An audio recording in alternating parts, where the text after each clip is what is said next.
noches, mis hermanos. ¿Se escucha?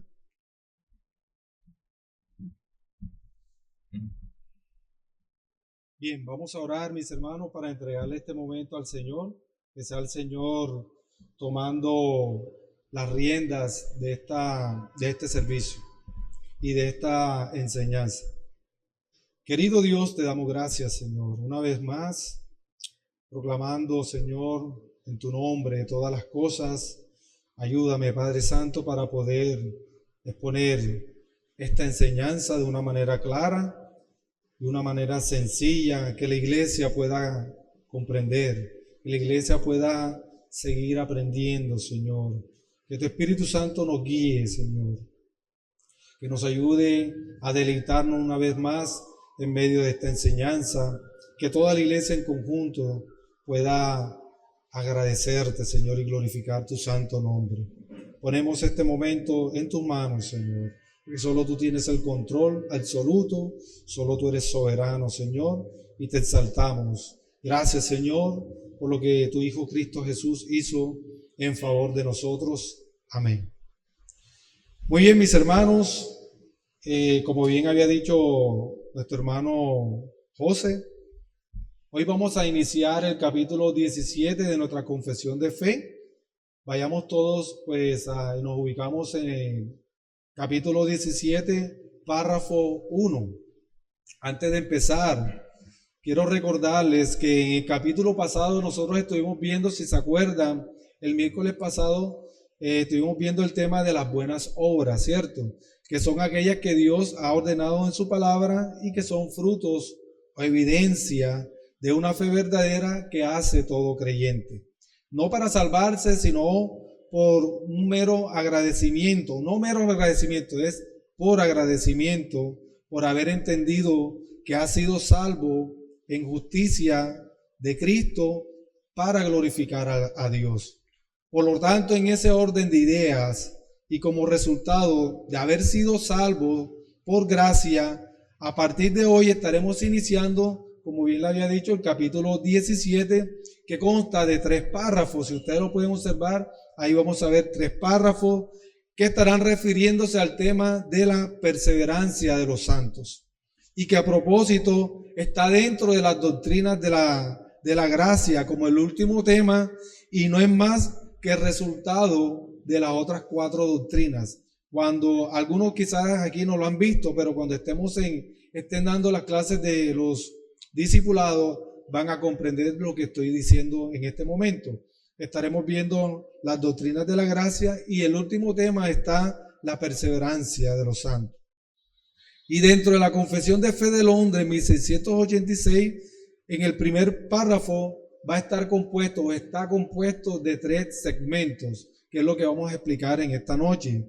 Así que hoy quiero darles a comprender, mi objetivo es darle a comprender en esta enseñanza a través de el primer párrafo lo que implica esta doctrina en la vida del creyente o de los creyentes, y si es posible responder a preguntas que son frecuentes y que escuchamos afuera, que preguntas tales como si la salvación se pierde o qué pasa si el cristiano peca voluntariamente, qué pasa en este caso. Así que esta enseñanza nos va a ayudar a responder a estas preguntas y muchas más. Leamos entonces el párrafo, lo que implica el párrafo 1. Dice así: aquellos a quienes Dios ha aceptado en el amado y ha llamado eficazmente y santificado por su Espíritu, y a quienes ha dado preciosa fe de sus escogidos, no pueden caer ni total ni definitivamente del estado de gracia, sino que ciertamente perseverarán en él hasta el fin y serán salvos por toda la eternidad, puesto que los dones y el llamamiento de Dios son irrevocables, por lo que él continúa engendrando y nutriendo en ellos la fe, el arrepentimiento, el amor, el gozo, la esperanza y todas las virtudes, el espíritu para inmortalidad. Y aunque surjan y les azoten muchas tormentas e inundaciones, nunca podrán arrancarles del fundamento y la roca a que por la fe están aferrados, a pesar de que por medio de la incredulidad y las tentaciones de Satanás, la visión perceptible de la luz y el amor de Dios pueden ensombrecérseles y oscurecérselos por un tiempo. Él, sin embargo, sigue siendo el mismo, y ellos serán guardados sin ninguna duda por el poder de Dios para salvación, en la que gozarán de su posición adquirida al estar ellos esculpidos en las palmas de sus manos y sus nombres escritos en el libro de la vida desde la eternidad. Este párrafo 1 está acompañado de tres, si ustedes pueden ver en su confesión de fe, tres segmentos donde van a estar unos versículos bíblicos que van a soportar esta enseñanza. Para aquellas personas que quizás no han visto lo que es la confesión de fe o lo que habla la confesión de fe, no vayan a creer después de que son inventos de hombres, sino que están soportados bíblicamente, y son estos versículos los cuales vamos a estar utilizando para explicar este primer párrafo. Así que ustedes pueden apreciar que en este primer segmento voy a leerlo nuevamente para que podamos comprender y explicarlo y desglosar segmento por segmento. El primer segmento dice: aquellos a quienes Dios ha aceptado en el amado y ha llamado eficazmente y santificado por su Espíritu, y a quienes ha dado la preciosa fe de sus escogidos, no pueden caer ni total ni definitivamente del estado de gracia, sino que ciertamente perseverarán en él hasta el fin y serán salvos por toda la eternidad, puesto que los dones y el llamamiento de Dios son irrevocables, por lo que Él continúa engendrando y nutriendo en ellos la fe, el arrepentimiento, el amor, el gozo, la esperanza y todas las virtudes, el Espíritu para inmortalidad. Así que en este primer segmento que acabo de leer, hay un llamado, o nótese que hay un llamado eficaz. Y este llamado tiene como un objetivo final. Y el objetivo final es de santificar en su espíritu únicamente a aquellas personas o aquellos elegidos a quien Dios aceptó por la obra que Cristo hizo en la cruz. Y esa obra sí o sí va a producir fe en el nuevo creyente y lo va a sostener hasta acabar aquella obra que Dios empezó con esa persona o con ese nuevo creyente. Así que este llamado eficaz es una promesa cumplida en el Señor y que no depende, gracias a Dios, no depende de nuestras obras ni tampoco de algo bueno que Dios haya visto en nosotros. Así que el Señor, en respuesta a ese llamado, ahora va a producir en el creyente una absoluta confianza, una absoluta dependencia y un descanso en el Señor. El creyente ahora va a descansar, entendiendo esta doctrina, va a descansar de que quien tiene el control absoluto es el Señor y no depende de Él. Esto produce dependencia, produce confianza y produce descanso en el Señor. Vayamos un momento a Juan 10, uno de los versículos que apoya este primer segmento, Juan 10, versículos 28 y 29, para corroborar lo que vengo diciendo.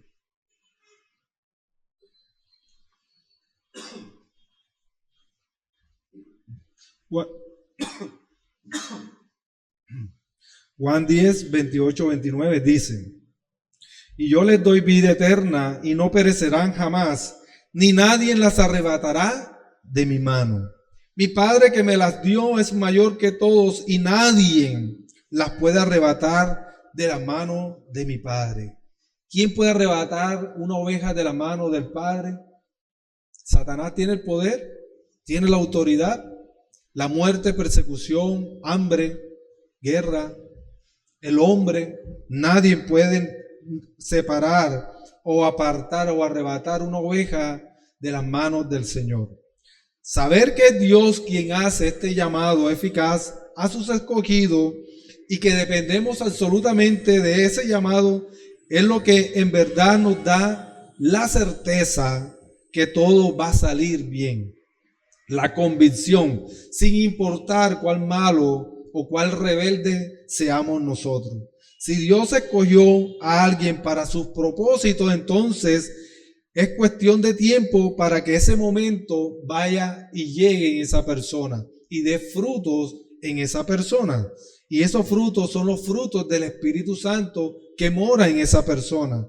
Así que el mismo Espíritu Santo estará sosteniendo, ayudando, guiando por su poder en todo tiempo a sus escogidos.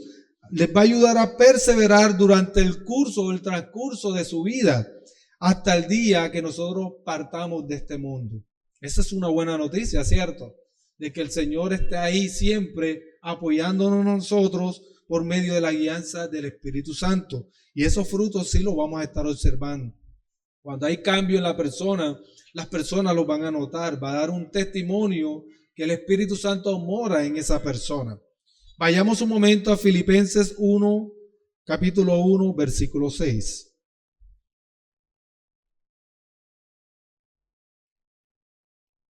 Dice, estando persuadido de esto, que el que comenzó en vosotros la buena obra, la perfeccionará hasta el día de Jesucristo. Esto quiere decir, mis hermanos, que toda persona que ha sido elegida, no solamente estará persuadida o convencida, sino que va a evidenciar frutos constantes durante toda su vida. Va a estar dando frutos, como cuáles: arrepentimiento genuino. Vamos a ver en las personas que el Espíritu Santo está trabajando en ella, va a haber un arrepentimiento genuino y constante. Va a haber amor en esa persona, va a haber gozo. El libro de Efesios 6, si no me equivoco, cuando se habla de los frutos del Espíritu, que es amor, paz, gozo, mansedumbre, dominio propio, templanza, y todas estas cosas son frutos del Espíritu Santo en cada persona, en cada creyente que está viviendo ahora en la seguridad de la salvación, y es una seguridad especial que proviene de la obra interna que hace el Espíritu Santo en ellas. Y esta es una marca distintiva que va a diferenciar a los verdaderos creyentes de un falso creyente y de un mundano. Estas son evidencias distintivas que nos diferencian del resto del mundo y separados, las personas que están separados en Cristo o para Cristo, para su gloria. Vayamos a 2 Timoteo 2:19.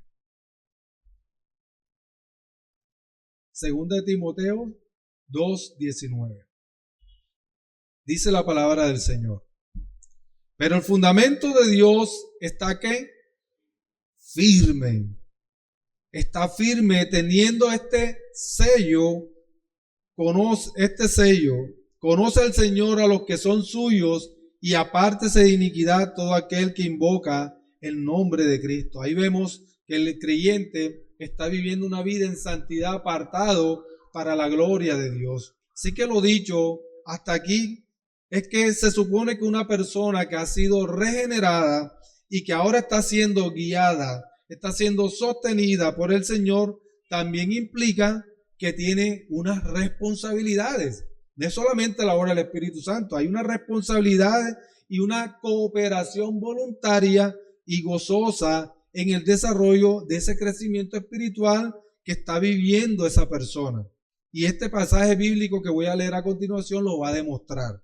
Segunda de Pedro 1:5 al 10.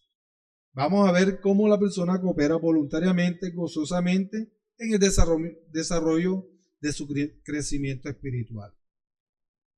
Dice la palabra del Señor: vosotros también, poniendo toda diligencia, la cooperación, ¿verdad?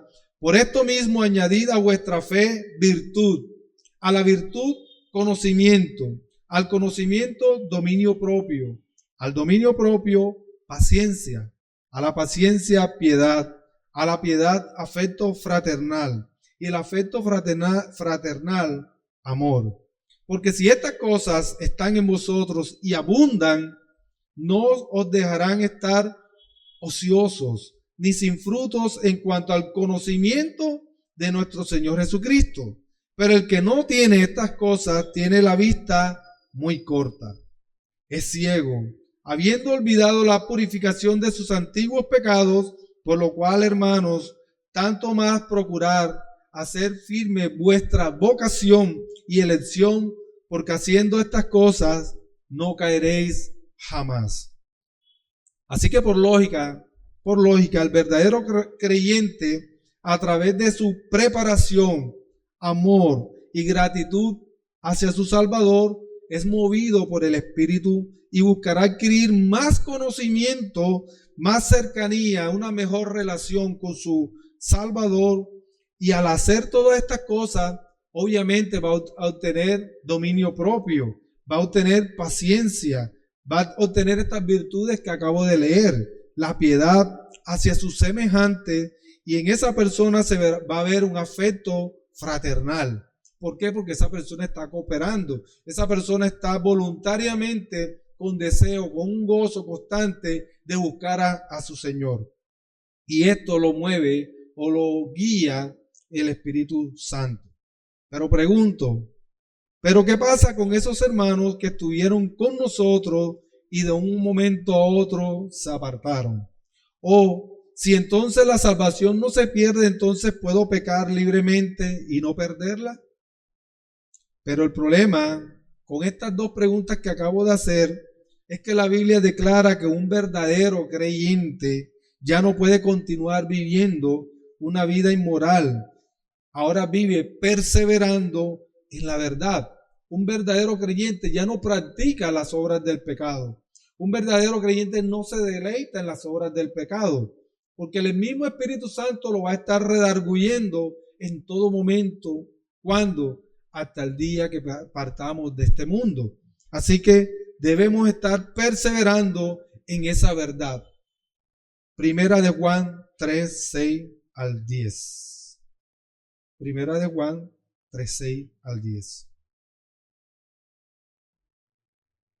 Dice, estamos todos, Primera de Juan, capítulo 3, versículo 6 al 10. Dice, todo aquel que permanece en él no peca.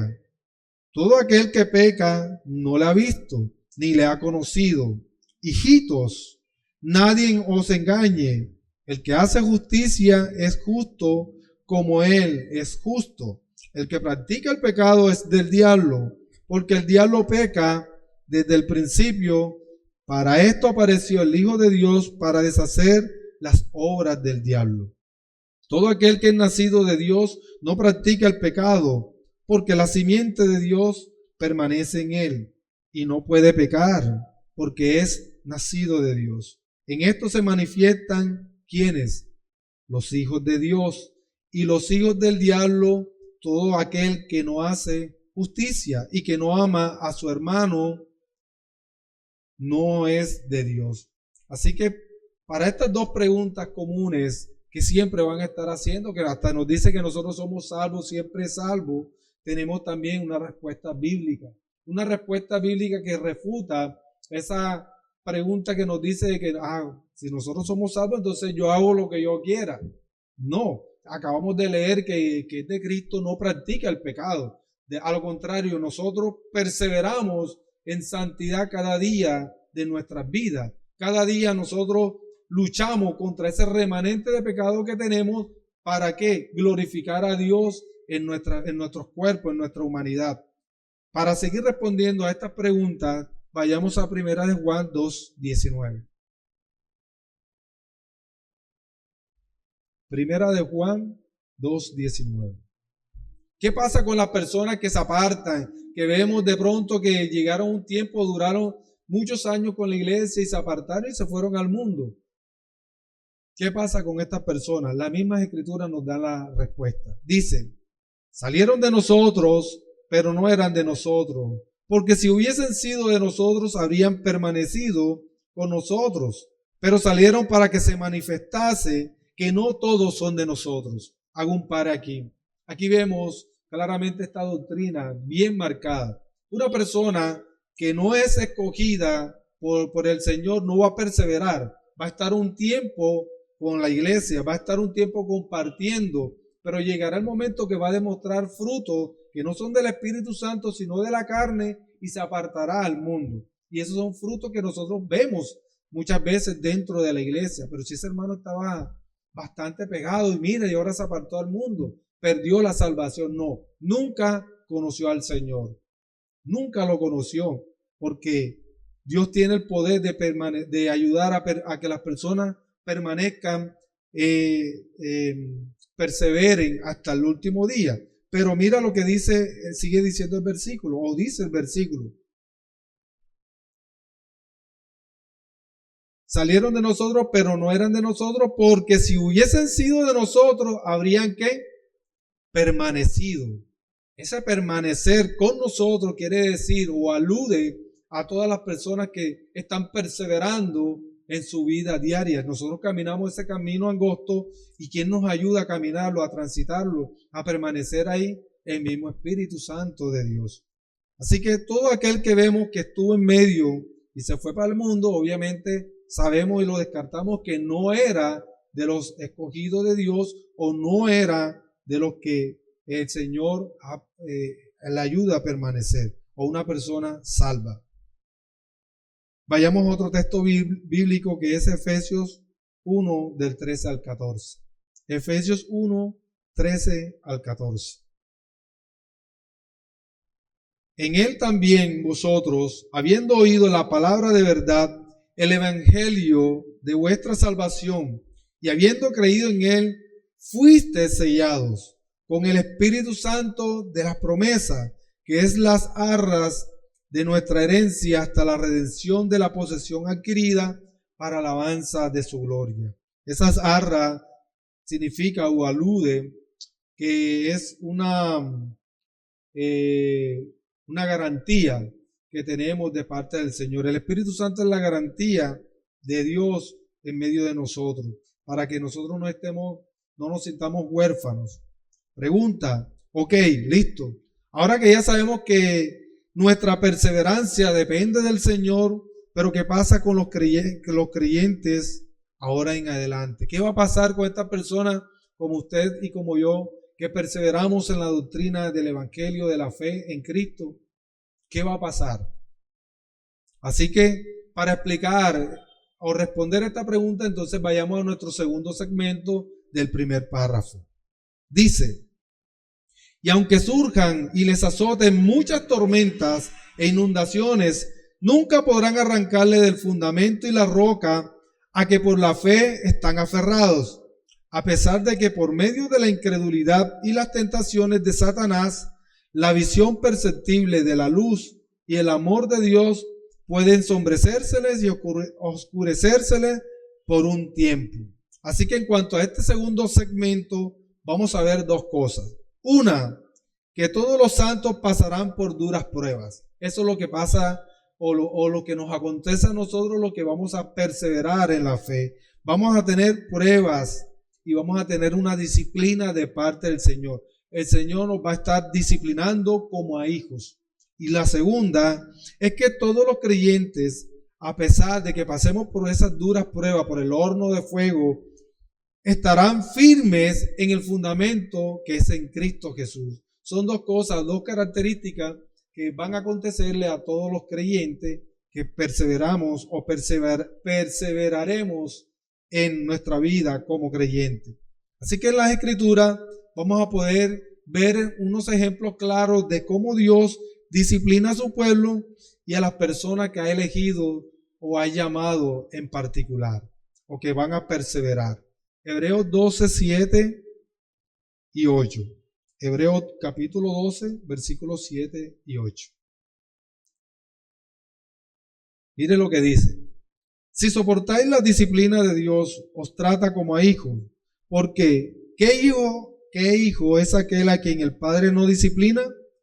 Pero si se os deja sin disciplina, de lo cual todos han sido participantes, entonces sois bastardos y no hijos.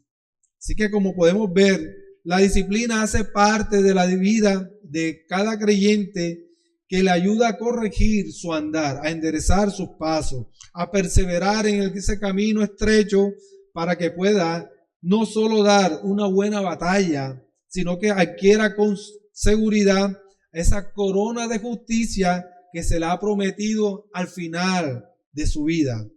¿Cuál es esa corona de espinas?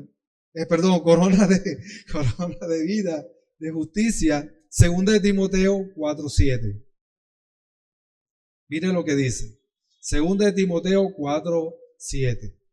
He peleado la buena batalla, he acabado la carrera, he guardado la fe. Por lo demás me está guardada la corona de justicia, la cual me dará el Señor juez justo en aquel día. Y no solo a mí, sino también a todos los que aman su venida. Así que, como resultado, un creyente pelea su buena batalla todos los días de su vida. Va a estar arrepintiéndose. Se va a mantener en una fe que es inmutable y que a pesar de que vengan azotes, tormentas, tentaciones, a pesar de que en ese momento no vean al final del túnel, esa luz, siempre va a haber o va a guardar una convicción firme que no va a depender de él, de sus obras, sino que va a arrojar una esperanza, una luz de esperanza viva que lo va a mantener como una columna cimentada en una roca.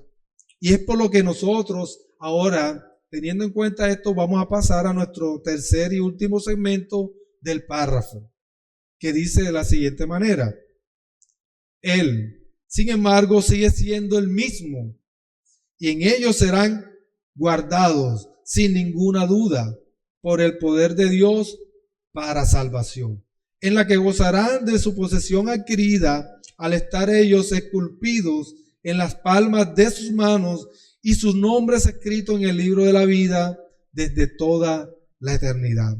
Así que dicho lo anterior, mis hermanos, este tercer segmento nos confirma dos aspectos importantísimos que debemos tener en cuenta. Y hace parte del poder de Dios, de los atributos de Dios que juegan un papel súper vital en la perseverancia de los santos o de los creyentes. Una es que Dios es inmutable. Y la segunda es que Dios es fiel. Y esto nos da la certeza, la seguridad de que no depende de nosotros, sino de la fidelidad de Dios. Veamos Salmo 102, versículos 27 y 28. Salmo 102, 27 y 28.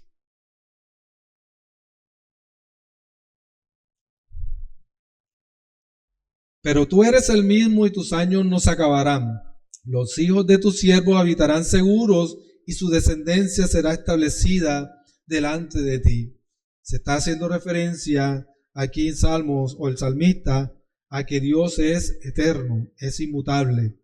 Malaquías 3:6 dice lo siguiente, leo por ustedes.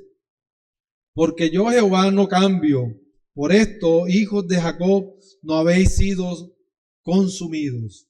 Así que en conclusión, mis hermanos, la doctrina de la perseverancia de los santos nos muestra y va a resaltar el poder de un Dios poderoso que además de ser soberano, un soberano absoluto, Él tiene, el único que tiene esa capacidad y el poder suficiente para hacer nuevas criaturas. Tiene la capacidad y el poder suficiente para guardarlas sin caída, sin una caída definitiva.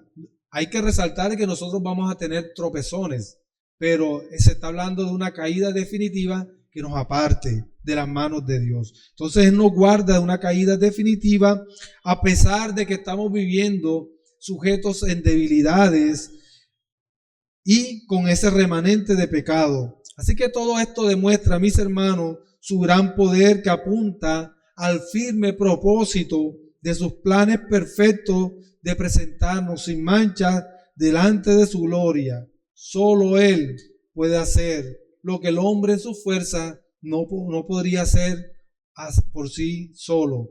Y para terminar, quiero citar el texto de Judas 24, Judas 24, 25, para tener en cuenta y reflexionar. Y aquel que es poderoso para guardarnos sin caída y presentarnos sin mancha delante de su gloria con gran alegría, al único y sabio Dios, nuestro Salvador, sea gloria y majestad, imperio y potencia, ahora y por todos los siglos. Amén. Así que, mis hermanos, este es en cuanto al primer párrafo de capítulo 17 de nuestra confesión de fe. Espero que haya sido de mucha utilidad y que la iglesia pueda reconocer que esa perseverancia que Dios ha puesto en nuestras vidas se debe a que es la obra que el Espíritu Santo está haciendo en cada uno de nosotros. Entonces, mis hermanos, vamos a orar y seguimos. Gracias, Señor, te damos por esta enseñanza. Seas tú, Señor, glorificado siempre en todo. Ayúdanos, Señor, a reflexionar, a meditar en lo que se acaba de exponer. Seas tú, Señor, siendo el Señor absoluto de todas las mentes, los corazones, las vidas, las almas que hoy están aquí presentes y que nos observan a través de las redes sociales, Señor. Gracias te damos en el nombre de tu Hijo amado Cristo Jesús. Amén.